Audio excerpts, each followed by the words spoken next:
आज जो वचन है हम लोगों को वो मत्ती 4:24 और सारे सीरिया देश में उसका यश फैल गया और लोग सब बीमारों को जो नाना प्रकार की बीमारियों और दुखों में जकड़े हुए थे और जिनमें दुष्ट आत्माएं थीं और मिर्गी वाली और लकवे के रोगी उसके पास ले आए और उन्होंने चंगा किया। आज जो वचन मिला हम लोगों को, जिस वचन में हम लोगों को यीशु मसीह के सामर्थ और शक्ति के बारे में दर्शाया जा रहा है। आप कभी समझेंगे कि यीशु ही सामर्थी और शक्तिशाली क्यों थे। इसको अगर आप जानने का प्रयास करें, जैसे मैं हमेशा कहता हूं कि बाइबल जो नया नियम है, जो न्यू टेस्टामेंट है, जिसको हम लोग पढ़ते हैं, उसको अगर आप ढंग से पढ़ लें तो कुछ और जानने की जरूरत नहीं है। और ये वचन भी है कि अगर आप प्रभु को जान लिए तो प्रभु को जानना ही सर्वस्व जानना है। उसको मान लेना, उस पे चलना ही सब कुछ है। वो संपूर्ण है, वो कंप्लीट है। वो अगर आपको मिल जाए या अगर आप उसको पाले तो आपकी सारी चाहतें, सारी इच्छाएं वहीं जाके समाप्त हो जाती है, आप तृप्त हो जाते हैं। हम सब लोग प्रभु यीशु मसीह को विभिन्न प्रकार से जानते हैं, लेकिन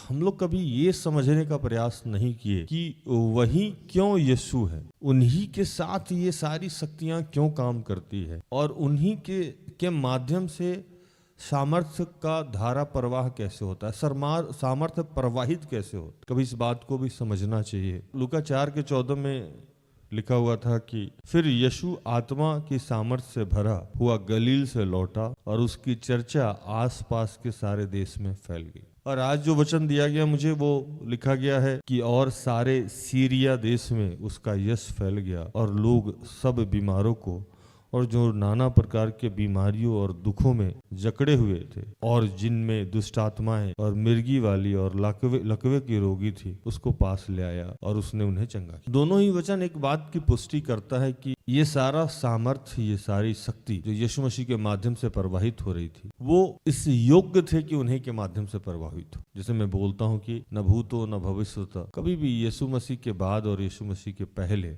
यीशु मसीह के जैसा कोई नहीं। लेकिन कभी इस बात को आप समझने का प्रयास करें और करते रहें तो ज्यादा बेहतर होगा कि यीशु मसीह ही क्यों, यीशु ही मसीह क्यों हुआ और यीशु के साथ ही ये घटनाएं क्यों घट रही थी और यीशु के माध्यम से ही लोगों को चंगाई क्यों मिलता था या मिलता है, उसी नाम को ये सामर्थी क्यों बनाया गया। अगर आप आज खुद भी चाहते हैं कि आप किसी मुकाम पे पहुंचे या आपके जीवन में कुछ ऐसा हो कि आप देने वाले बने, आपके जीवन में कुछ ऐसा हो कि लोग अपनी समस्याओं को, अपनी परेशानियां को, अपनी उन तमाम चीजों को आपके पास लेके आए, तो लोग लेके तभी आएगा ना जब उसको ये यकीन होगा कि आपके माध्यम से हमारी समस्याएं समाप्त हो जाएगी। हाँ या नहीं? अगर मैं आपके पास आता हूँ या सिस्टर एस्थर के पास कोई आता है या किसी भी बड़े दास दासी के पास जाते हैं या किसी बड़े पदाधिकारी के पास जाते हैं, अधिकारी के पास जाते हैं या किसी ऐसे व्यक्ति के पास जाते हैं, आप अपनी समस्या लेके, तो आपको ये यकीन होता है कि ये व्यक्ति सक्षम है हमारी इस समस्या का समाधान करने। लेकिन अगर आपके दिमाग में ये बात बैठ जाए कि ये व्यक्ति सक्षम नहीं है, ये असमर्थ है, इसमें सामर्थ्य नहीं है, ये असक्षम है, तो आप कभी भी अपनी समस्या को लेके उसके पास नहीं जाएंगे। नहीं जाएंगे। ठीक उसी प्रकार से अगर मेरे सेवकाई के माध्यम से, सिस्टर एस्थर के सेवकाई के माध्यम से, प्रार्थना परिवार के माध्यम से किसी भी तरीका का आशीष मिल रहा है या किसी भी तरीका से समस्याओं का समाधान हो रहा है, तो आप खुद ही दूसरे को बताओगे, मुझे कुछ और ऐड करने की जरूरत नहीं है, एडवर्टाइजमेंट की जरूरत मुझे नहीं पड़ेगी। यही हाल शिक्षक का है, यही हाल अन्य गण्यमान्य लोगों का है और यही काम यीशु के साथ भी वहां घट रहा था। लेकिन आज हम वहां क्यों नहीं पहुंच पाते हैं? क्या कारण है कि लोग आज अपनी समस्याओं को लेके हमारे पास नहीं आते? यीशु क्या मैसेज दे रहे थे कि क्यों वही सामर्थ्य हुई और क्यों आज हम लोग में सामर्थ्य प्रवाहित नहीं हो पाता? इस बात को बहुत अच्छे से समझना है। इसको और अगर साधारण किया जाए तो क्यों कुछ खास लोग ही तरक्की कर पाते हैं और कुछ लोग बिल्कुल भी तरक्की नहीं कर पाते हैं?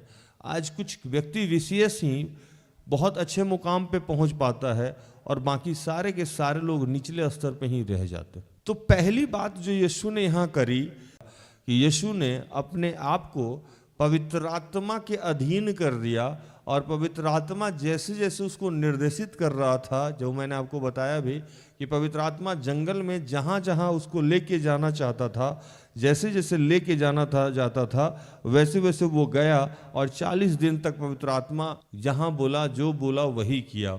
और उसके बाद पवित्र आत्मा जब उसके पास से हटा तो शैतान ने उसकी परीक्षा ली, और उसके बाद यहाँ से वो काम करना शुरू किया। जब यीशु मसीह काम करने शुरू किए तो उनके पहले एक व्यक्ति थे जिनका नाम यूहन्ना था, यूहन्ना भी कहते हैं। वो कहते थे कि मन फिराओ, ईश्वर का राज निकट है। और जब यीशु मसीह इस चैप्टर को पढ़िएगा तो यीशु मसीह जब वहां से काम शुरू कर रहे थे तो यूहन्ना को बंदी बना लिया गया, और उन्होंने क्या किया, उस यूहन्ना का काम किया।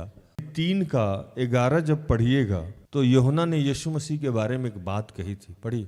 मैं तो पानी से तुम्हें मन फिराव का बपतिस्मा देता हूँ, परंतु जो मेरे बाद आने वाला है वह मुझसे शक्तिशाली है, मैं उसकी जूती उठाने के योग्य नहीं।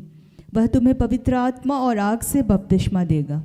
ये यूहन्ना ने कहा था, ये यूहन्ना ने कहा था। किसके लिए कहा था? यीशु मसीह के लिए कहा था। ध्यान रखिएगा, इसको याद रखिएगा। अब यीशु मसीह का जब कार्य यहाँ से आरंभ हो रहा है तो तुरंत ही यूहन्ना को बंदी बना लिया गया, और यीशु मसीह ने यूहन्ना नबी का काम खुद से शुरू कर दिया, और जो बात यूहन्ना कहते थे वही यीशु मसीह प्रचार करने लगे।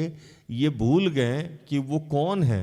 उन्होंने अपने स्तर को इतना नीचे कर दिया आरंभिक दौर में कि वो वही शब्दों का इस्तेमाल कर रहे थे जो यूहन्ना कर रहे थे। पढ़िएगा। उस समय से यीशु प्रचार करना और यह कहना आरंभ किया कि मन फिराओ, क्योंकि स्वर्ग का राज्य निकट आ गया है। हालेलुया। यीशु ने अपना प्रचार कैसे आरंभ किया? वो शब्द जो यूहन्ना कह रहे थे वही शब्दों का उन्होंने प्रयोग किया। ये भूल भी गए कि यूहन्ना से और यूहन्ना से बहुत ऊपर की शक्ति और सामर्थ्य रखने वाले यीशु अपने ही बारे में लोगों को प्रचार करके बता रहे थे। क्यों? तो ऐसा यूहन्ना कह रहा था, और वो उसको बंदीगिरी में चला गया था, और ये यहाँ से काम शुरू किया। ये यीशु मसीह की विनम्रता को दिखाता है कि आज हमारे समाज में जब हम कोई बड़ा काम करने चाहते हैं तो हम अपने से छोटे लोगों को या अपने से जूनियर्स लोगों को इम्पोर्टेंस नहीं देते हैं, या उनकी बातों को उतने अहमियत नहीं देते हैं। जबकि अगर किसी में भी कोई अच्छाई है तो वो आपके टीम का हिस्सा हो सकता है, या आपके टीम का वो मेंबर हो सकता है, या आप उसकी बातों को अपने साथ रख सकते हैं, तो आप बहुत ऊंचा होने लगिए। दूसरी चीज कि अगर आप चाहते हैं कि आपके जीवन में बहुत सामर्थ्य हो तो आपको होम सिकनेस त्यागना होगा। होम सिकनेस एक वर्ड है। घर घर घर घर घर घर घर घर घर घर घर समझते हैं ना?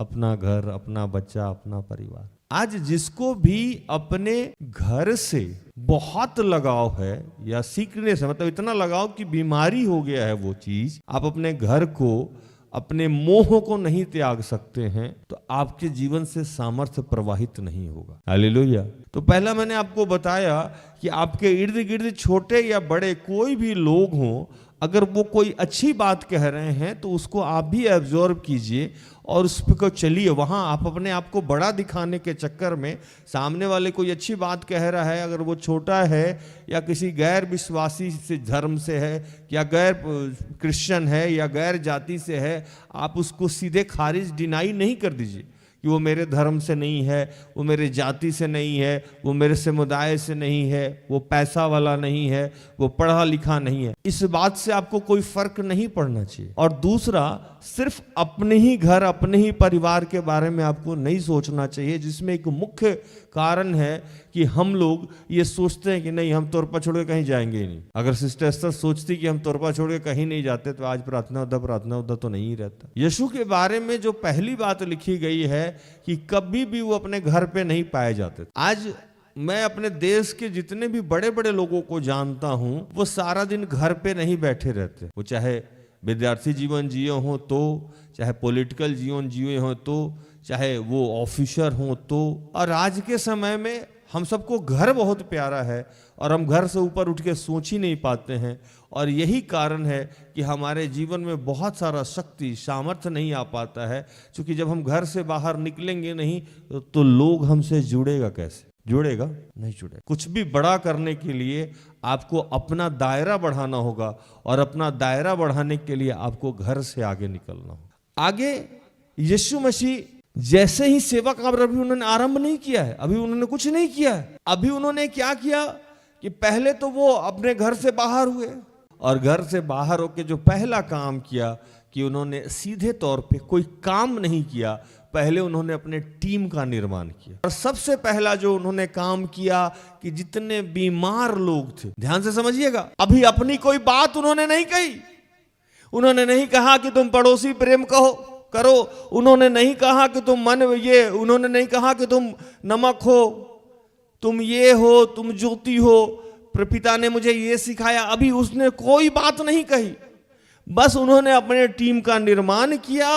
और जो भी बीमार लोग आ रहे थे, और उस समय मिर्गी बहुत बड़ी बीमारी हुआ करती थी, लकवा बहुत बड़ा बीमारी हुआ करता था, दुष्ट आत्मा से ग्रसित लोग थे, उन सब को इकट्ठा करके और चंगाई देना शुरू कर दिया। चंगाई देने में वो ये नहीं पूछते थे भाई तू कहां से आया, हेलो किधर, एसटी हो, एसएससी या हिंदू, कौन, मुस्लिम हो, ना आरसी वाला है, इधर कुछ नहीं पूछा उन्होंने। कोई जाति नहीं, कोई धर्म नहीं, कोई समुदाय नहीं, कहां से आए हो कोई बात नहीं, या कोई फी नहीं, कोई चार्ज नहीं।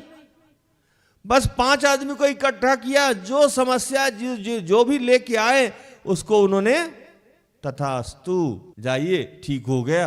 अब जैसे ही ये काम होने लगा, पूरे सीरिया में उनकी चर्चा क्या हो गई, फैल गई। आज अगर आप चाहते हैं कि आप विकसित हो जाएं, आपके अंदर यीशु मसीह का सामर्थ्य फैल जाए, आप कोई बड़ा पदाधिकारी हो जाएं, आप कोई बड़ा नेता हो जाएं, आप कोई बड़ा ऑफिसर हो जाएं, तो आपको इन छोटी छोटी चीजों का ध्यान रखना होगा। यीशु मसीह ने जो किया था, घर का मोह क्या करना होगा, त्यागना होगा। अपने को आत्मिक रूप से पहले मजबूत करना होगा, फिर अपने आप को सांसारिक रूप से मजबूत करना होगा, फिर अपने आप को टीम यूनिटी में बांधना होगा। और उससे भी बड़ी बात, जाते ही तुरंत समाज के रीति रिवाज परंपरा को तोड़ना नहीं होगा। हालेलुया। यहां हमें थोड़ी सी बात क्या आ जाती है, ये गलत, वो गलत, ये सही, वो सही। प्रभु ने कहा परंपराओं का निर्वहन करना जरूरी है। कभी कभी जान के परंपरा का निर्वहन होने देना चाहिए, क्योंकि अभी आप पौधा हैं, पेड़ नहीं हैं। जाते जाते आप कोई ऐसा काम नहीं कीजिए। आपके समाज में जो परंपराएं बनी हुई है, जो भी कंडीशन है, अच्छा है या बुरा है, उस पर तुरंत जाकर टिप्पणी नहीं कीजिए। टिप्पणी करने से उसका बुरा नहीं होगा। आप तुरंत आकाश में सुराग करने चल दिए। पहले अपने आप को बड़ा तो कीजिए, पहले अपने आप को इस लायक तो कीजिए कि लोग आपकी बात को सुने।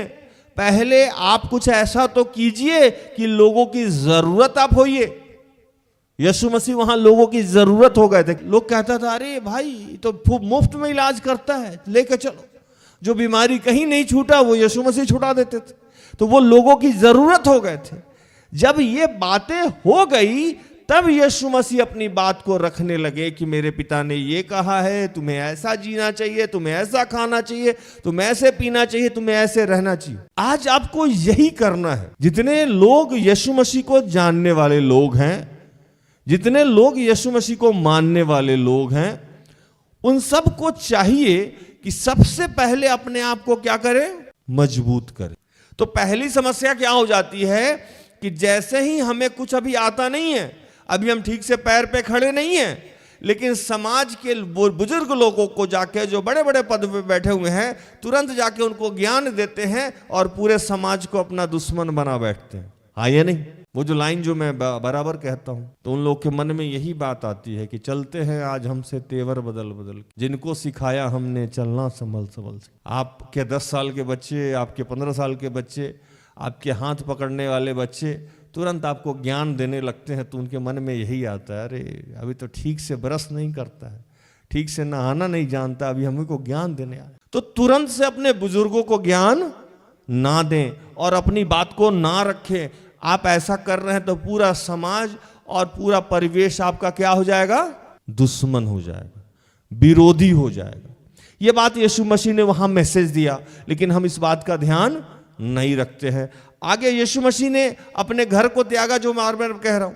आज हमारे परिवार में बहुत मोह है लोगों को। अगर आज आप अपने होम सिकनेस को नहीं त्याग सकते हैं तो आप कैसे समाज में बदलाव ला सकते हैं, कैसे कुछ बड़ा कर सकते हैं? यही बात विद्यार्थी के बारे में भी कही गई है कि विद्यार्थी अगर सोना बहुत प्यारा हो, उसको घर बहुत प्यारा हो, तो वो कभी भी बड़े पदाधिकारी नहीं बन सकते। तो दूसरी बात यहाँ यीशु मसीह से हम लोग को ये शिक्षा मिल रही है। और तीसरी बात जो आज समाज में सबसे बड़ी समस्या है कि हम टीम वर्क काम नहीं करना चाहते। और टीम वर्क हम क्यों नहीं करना चाहते हैं? कि हमको जाते ही वहां का प्रधान बनना है, हमको जूनियर बनना ही नहीं, हमको सीधे पैदा होते हुए घर का मुखिया बन जाना है, ऑफिस का मुखिया हो जाना है, स्कूल का प्रिंसिपल बन जाना है, नीचे से जाना ही नहीं है, सीधे एकदम लॉन्च हो जाना है ना। अगर हमको सेवकाई भी करना है तो मुख्य सेवक बनना है, अगर हमको बिजनेस करना है तो सीधे फैक्ट्री का मालिक हो जाना। मतलब जो काम करेंगे हम बड़ा करेंगे। बहुत अच्छी बात है। बड़ा करने के लिए, आसमान पे जाने के लिए, किसी के छत पे चढ़ने के लिए सीढ़ी होती है कि आप कहां से जाइएगा? कूद के। इसीलिए बाइबल लिखा कि तुम अगर घर के अच्छे प्रबंधक नहीं होगे तो तुमको कलीसिया का प्रबंध नहीं दिया जाएगा, क्योंकि आदमी आपसे इकट्ठा नहीं हो पा रहा है। बड़ा बड़ा ख्वाब देख रहे हैं, ये मारेंगे, वो फाड़ेंगे, ये बनेंगे, वो बन। अरे कैसे बनेंगे दोस्त? 4 आदमी को तो आप जोड़ नहीं पा रहे हैं, 4 आदमी तो आपसे कंट्रोल हो नहीं पा रहा है, 4 आदमी में तो आप यूनिटी बना नहीं सकते हैं। आप मुंगेरी लाल के हसीन सपने देखना बंद कीजिए, ख्याली पुलाव बनाना बंद कीजिए। आपसे कुछ होने वाला नहीं है, क्योंकि आपको लगता है कि आप अकेले ही सिकंदर हैं, पूरा पृथ्वी पे कब्जा कर लेंगे। भैया, राजा बनने के लिए ना सेनापति की जरूरत होती है, और सेनापति के बाद सेना की भी जरूरत होती है। न सेनापति है आपके पास, न सेना है, आपको अकेले राजा बनना है।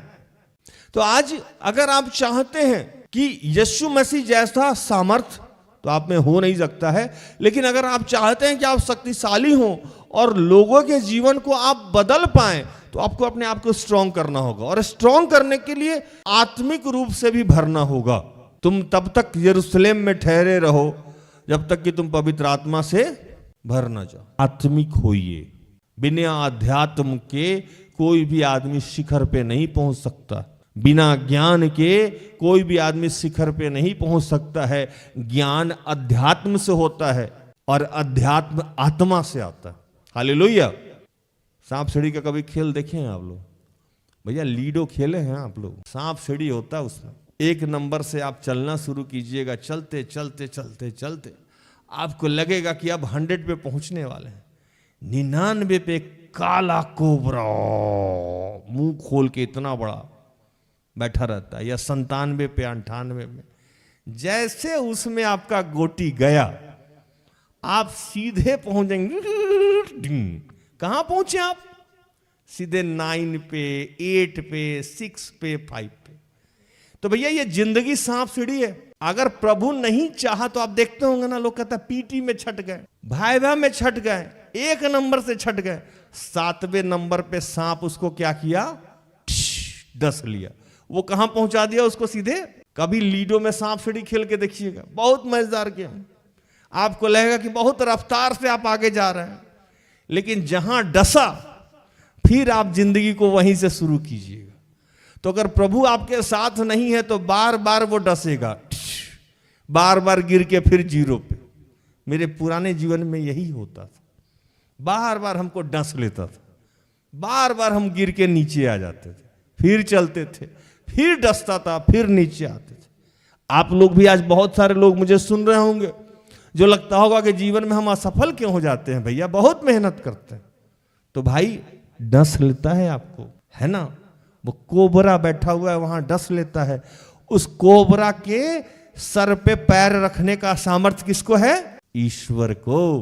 उसने कहा कि मैं इसको अपने पैर से कुचल दूंगा, अपने एड़ी से रौंद दूंगा। उसके पास जाना होगा। इसलिए अध्यात्म जरूरी है।